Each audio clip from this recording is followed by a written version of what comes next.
اعوذ باللہ من الشیطان الرجیم بسم اللہ الرحمن الرحیم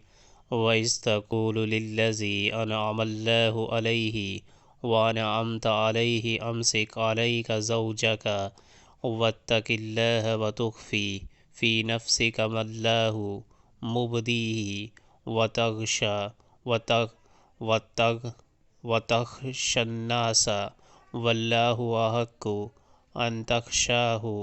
أَن تخشاه فلما قضى زيد منها وطرا زوجناكها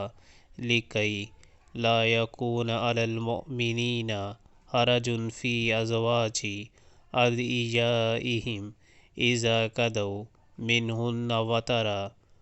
وكان أمر الله مفعولا۔ اے نبی صلی اللہ علیہ وآلہ وسلم، یاد کرو وہ موقع جب تم اس شخص سے کہہ رہے تھے کہ جس پر اللہ نے اور تم نے احسان کیا تھا کہ اپنی بیوی کو نہ چھوڑ اور اللہ سے ڈر۔ اس وقت تم اپنے دل میں وہ بات چھپائے ہوئے تھے جسے اللہ کھولنا چاہتا تھا۔ تم لوگوں سے ڈر رہے تھے، حالانکہ اللہ اس کا زیادہ حقدار ہے کہ تم اس سے ڈرو۔ پھر جب زید رضی اللہ تعالیٰ عنہ اس سے اپنی حاجت پوری کر چکا تو ہم نے اس متعلقہ خاتون کا تم سے نکاح کر دیا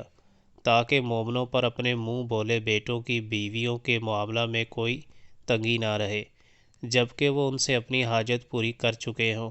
اور اللہ کا حکم تو عمل میں آنا ہی چاہیے تھا۔